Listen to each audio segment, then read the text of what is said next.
Hi, and welcome to the January 2025 Microsoft Product Term Licensing Update from the Software Asset Management Practice here, version 1. Happy New Year, everybody. Happy New Happy Year. New Year, Carl.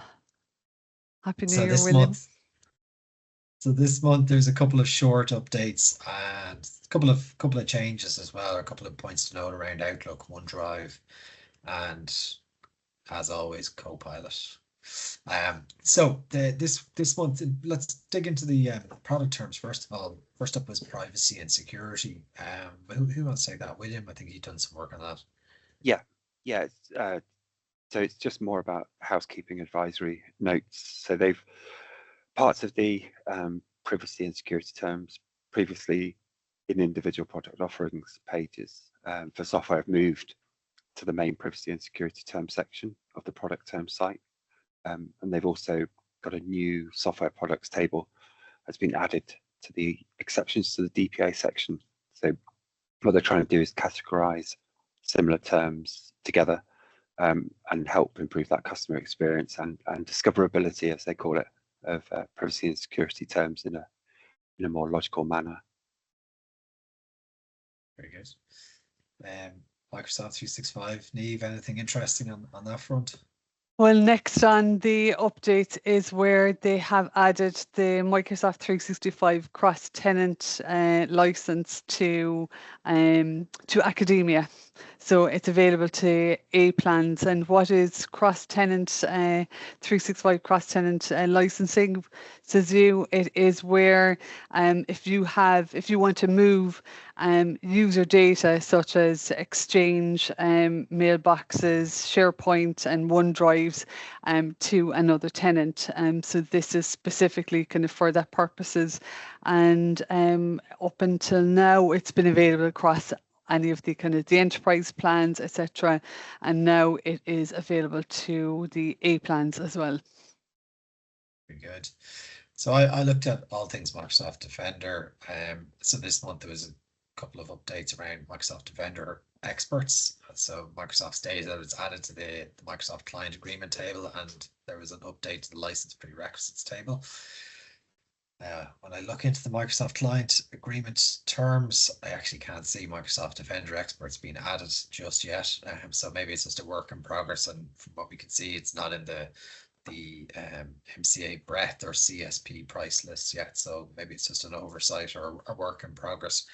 But for those who aren't familiar with Microsoft Defender experts, it's licensed on a per user basis up until, assuming that the MCA update is correct, it was available through the EA or EAS programs. And there's two flavors to Microsoft Defender experts. First is Microsoft Defender experts for hunting, which is like a proactive threat hunting service that typically goes beyond endpoints and conducts hunts across multiple endpoints, things like Office 365, applications, and identity. It's got some really cool features in there, things like threat hunting and analysis conducted by Microsoft Microsoft experts, should I say.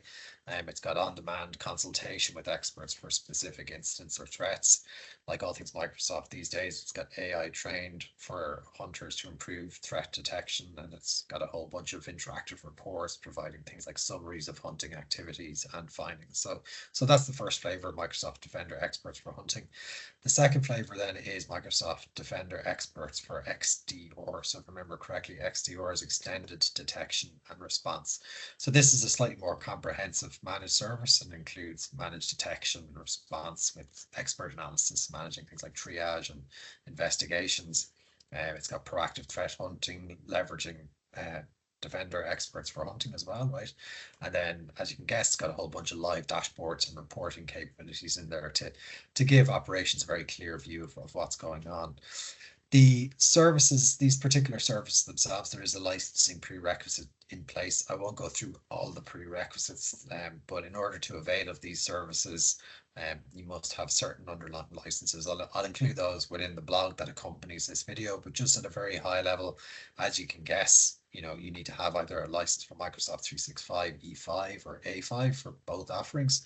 And then If you don't, then there's alternatives there. So if you have things like Microsoft 365 E5 security or security plus compliance, that will also get you into the party. But I won't call out each individual prerequisite. Check out the blog that we publish with this on Medium to give you a more detailed view, or obviously go to the Microsoft product terms for this month to get a detailed breakdown.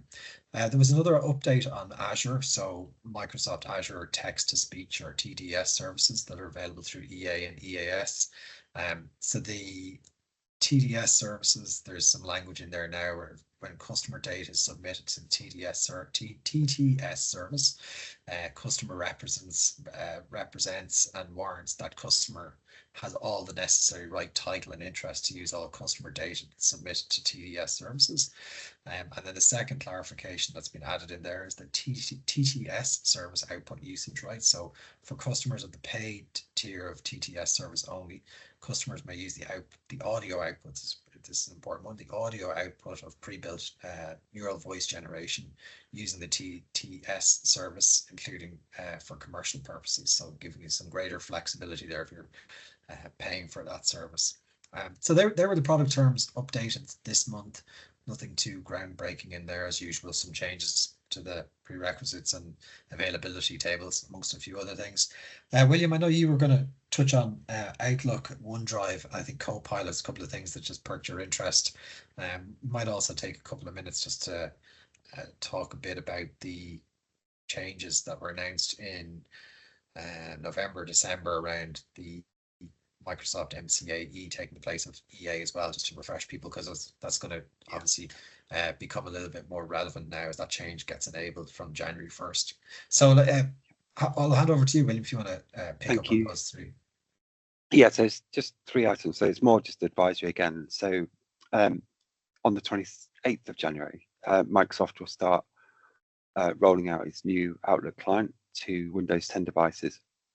Now, this is, unless administrators change the default setting, it's going to start to force the install away from the classic Outlook onto the new Outlook client. A couple of things about that is, obviously, it's a change of user experience, and also you need an internet connection to open up Outlook, the new Outlook client. So it's just a couple of things that people ought to be aware of. Like I say, administrators can set those policies to prevent a forced install, but it's just one to be mindful of. OneDrive, we mentioned this last month. So there's from the 27th of January, any OneDrive accounts without a license for more than 93 days will be automatically archived.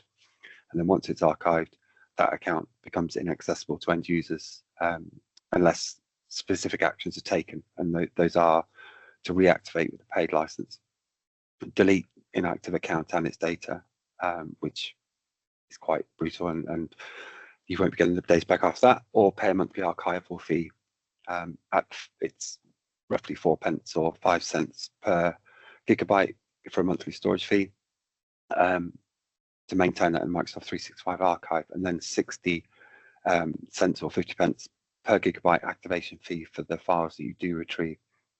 So essentially, if a customer has a whole bunch of unlicensed OneDrive accounts, for example, ex-employees, and they're over 93 days old, they will become chargeable per gigabyte per month within Microsoft 365 archive unless actions taken. And how that mechanism of charging is going to be applied is unclear, because it requires either credit or retrospective billing. So that could cause some issues with accounts payable. Essentially, if there's no PO covering, let's say, 1,000 unlicensed OneDrive accounts, which then go into automatic archive. So one to be mindful of. And finally, Copilot, ever evolving Copilot. So the Microsoft 365 app is changing its brand and name to Microsoft 365 Copilot app within Windows 11. This is where the only thing that's really changed is the user profile settings and feedback links will be moving to the bottom left-hand toolbar away from the top. So it's just a structural change and a name change. And then Microsoft Copilot for Entra account users will be renamed Microsoft 365 Copilot Chat, and all the good things that come with that. So they're also separating separating out the default URLs for web access to apps. So office.com and Microsoft365.com will automatically be redirected to m365.cloud.microsoft.com. And for Microsoft 365 Copilot, that will change to m365copilot.com. These are automatic in the background, but it's just if it looks like a strange URL for people, that's going to be the reason why. But yeah, so Copilot changing day in, day out, ever evolving. And I think that's something that we predicted back Yeah. a number of months ago in some of our previous recordings, and it's something that we instilled during our contract negotiation support services with customers, is that, you know, Microsoft is still finding its feet with this technology, and I anticipate that there will be plenty more rebranding exercises, convergence of co-pilots and bundling of different co-pilot options. So yes, I guess that one is going to be ever evolving, and trying to stay ahead of what those changes are and how that might impact is obviously going to be key, because there can be a licensing implication. I was just going to take 2 minutes then just to kind of repeat some of the insights that we provided towards the end of last year. So we saw towards the end of the year, Microsoft made an announcement where certain types of enterprise agreement customers, i.e. namely customers that have cloud-only enterprise agreements, will start to be transitioned to the Microsoft MCA-E or MCA Breadth Motion, better known as a CSP for many organizations. So from January 1st, organizations that have enterprise agreements that are predominantly cloud only, there'll more than likely be some form of communication from Microsoft to suggest that they move to an alternative licensing model. That can have far-reaching consequences for your organization, and depending on how you're using Microsoft licensing technology. So if your organization has been approached to look at making this transition, really recommend that you reach out to us here at the SAM practice of version 1, and we can talk through what are the implications and the available options to you relative to your organization. The enterprise agreements definitely still does have a place depending on the type and complexity of your organization. So I think it's really important that you, if you are going to make that move, that you fully understand the implications of what you're signing up for. And I think, you know, we're well placed here as independent trusted advisors to provide those insights. So that about wraps things up for this month's Microsoft product licensing terms and licensing update. Thanks for the updates, everybody, and we shall chat next month. Brilliant. Or before Thank then. you. Thanks. Cool. Cheers, everybody. Bye.